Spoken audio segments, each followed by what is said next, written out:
This video was supposed to be titled something along the lines of the world's first non-Valve SteamOS handheld, or Valve and Ayaneo are coming together to bridge the gap between Windows and SteamOS with the Ayaneo Next Lite. Well, it turns out it's a good thing I didn't jump all over this news when Ayaneo first teased that the planned Ayaneo Next Lite will be dropping with SteamOS software pre-installed, because we quickly went from the SteamOS announcement to Ayaneo clarifying that there is actually no partnership or meeting of the minds between Valve and Ayaneo as we were led to believe, and that by SteamOS, Ayaneo was actually referring to an open source community adaptation of SteamOS referred to as Holo ISO. Holo ISO, not official SteamOS, is actually the Linux software the Ayaneo Next Lite will be shipping with. But the debacle didn't stop there, because not much later, after this deviation from the original wording, Ayaneo then updated us that the Ayaneo Next Lite would no longer be shipping with SteamOS or Holo ISO due to the gaming community feedback regarding concerns over topics such as OS stability and software compatibility.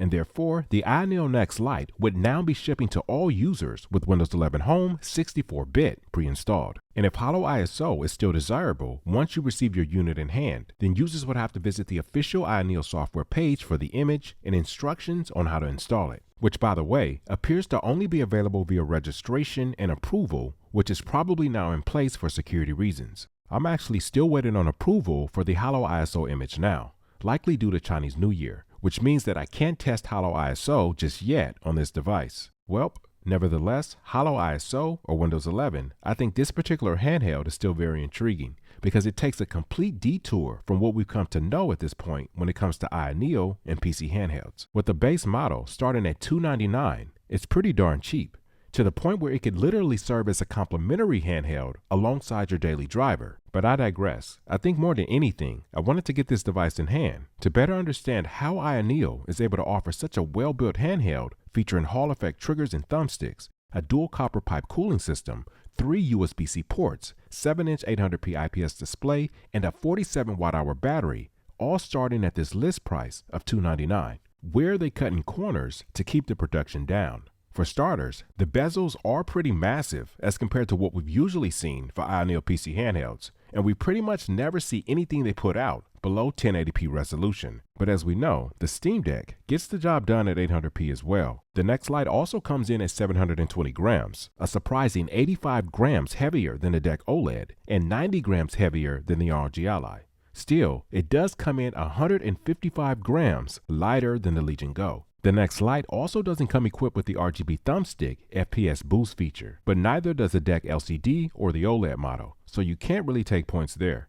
But in all seriousness, Ayaneo also removed the fingerprint reader as well, as seen on higher end models like the Ayaneo 2, along with the extra LC and the RC function buttons. But what's probably the most impactful cost-saving measure from Ayaneo on this device, outside of the 4500U, is the absence of an SD card reader. I suppose some people would argue that the ROG Ally might as well not have an SD card reader either, so depending on who you are, this may or may not be a deal breaker. But I'll say that much of this is offset by the fact that the Next Lite again features 3 USB-C ports, so micro thumb drives like this one work really well without interfering with charging or any other functions. I actually have all of my ROMs preloaded on here, and I'm thinking about also loading Holo ISO on here as well to avoid interfering with Windows. So yeah, there's definitely some cost-saving subtractions for the Next Lite, but even in spite of that, Ayaneo has to be taking a loss up front on this unit to some extent, because even a Windows 11 Home key costs about $140 all on its own.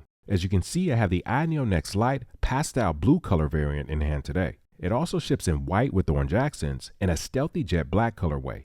This particular model features the AMD Ryzen 5 4500U with 6 Zen, 2 cores, and 12 threads, which now retails for $349 following an early bird $299 special. However, you can still pick up the 128GB base model for $299, which I personally feel is the best overall value for a lower powered APU such as this. And because it's utilizing a 2280 SSD, which is much more common and cheaper, chances are you probably already have a 2280 lying around already that you can easily swap in, given that, oh my goodness, the Ayaneo Next Lite has exposed screws.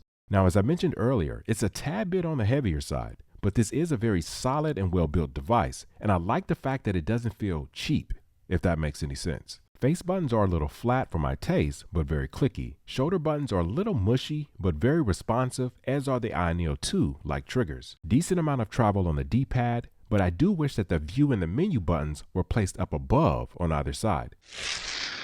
So as I mentioned earlier, I registered for Holo ISO image via Ayaneo, and I'm currently waiting on approval because I really want to test out Ayaneo's image source to get the best sense of what the user experience is like, as Ayaneo is saying that it's been optimized for the Next Lite specifically. But that aside, what is Windows like on the Ayaneo Next Lite? Simply put, just like Windows 11 on any other Ayaneo device.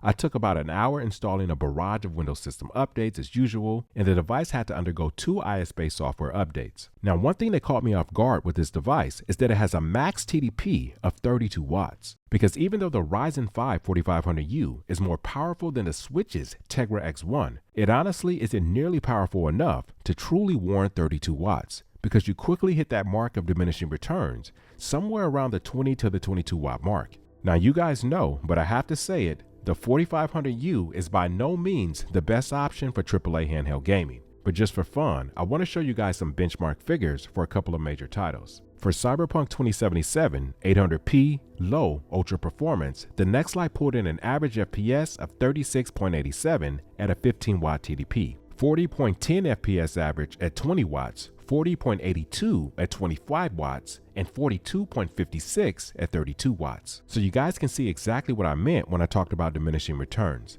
At 20 watts, we're already hitting 40 FPS, so it doesn't make a whole lot of sense to go all the way up to 32 just for a 2 FPS gain.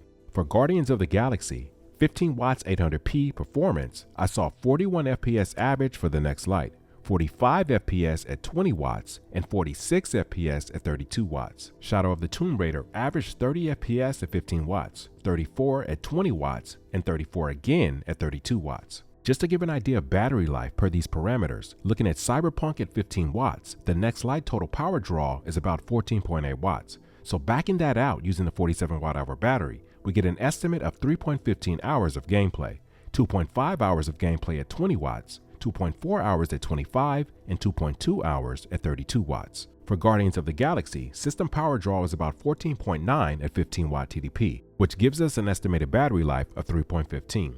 20 watts, 2.56 hours, 25 watts, 2.50, and 2.4 hours at 32 watts. For Shadow of the Tomb Raider, 15 watts equates to 3.15 hours, 20 watts, 2.47 hours, 25 watts, 2.43 hours, and 32 watts, 2.24 hours. So yeah, battery life is pretty solid given the limitations of the APU, but realistically, you're probably not buying this device primarily for AAA, so indies and emulation is really the sweet spot. For example, dropping TDP between 8 and 10 watts, I'm able to maintain a steady 60 FPS for a lot of side scrollers and top downs. Jet Cave Adventure, for example, will get you a steady 60 FPS, which would equate to about 4.6 hours of playtime. 10 watt TDP will also get you a steady 60 FPS for games like Ori Will and the Wisp for a little over 4 hours of gameplay.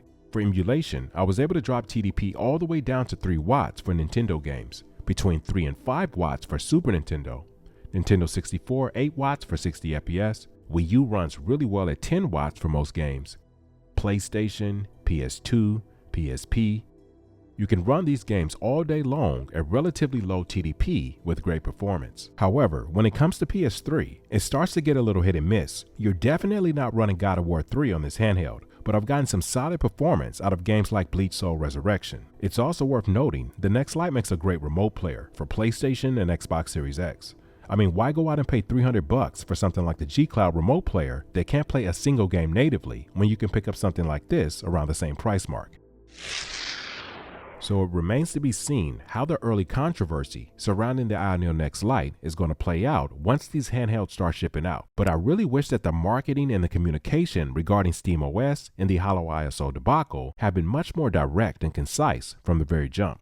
But I can't completely knock Ayaneo for trying to bring us something different and more console friendly, even though obviously the Next Lite is no longer going to ship with the Holo ISO pre-installed. But I like that the option is going to be there if that's something that you're really after. That said, I imagine that if the idea of SteamOS on a handheld that's not a Steam Deck is what piqued your interest in the first place, then this entire ordeal is probably a bit disappointing. But why not give buyers the option to specify whether or not they want the device to ship pre-installed with Holo ISO or Windows to ensure that everyone is as happy as can be, short of the official SteamOS? It just feels like there may be some legality elements at play underneath the surface. Nevertheless, I'm still very much interested in seeing how the next Lite runs with this unofficial SteamOS clone, because with an underpowered APU such as this, it could really use any and all of the voodoo that Valve puts into their SteamOS as far as efficiencies and optimizations go. All in all, as it stands now, I put the Ayaneo Next Lite into the handheld complementary category, best suited for scenarios where you have your Steam Deck, your Ally, Legion Go, etc. as your primary daily driver, and your Next Lite serves as a backup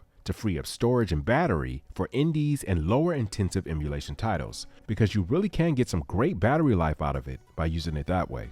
Before I wrap, I want to know what you guys think about this handheld overall and the operating system controversy. Are you pro this device shipping with Windows with the option to later install Holo ISO? Or do you wish that it was shipped pre-installed already? If it did ship with Holo out of the box though, I do wonder if that means you'd be giving up your free Windows key in the event you decided that Holo ISO just isn't for you. And finally, do you wish that Valve would release their SteamOS publicly for third-party use? Or do you only ever want to see it on Steam hardware? As always, thanks for watching and supporting the channel, and I will see you guys in the next one.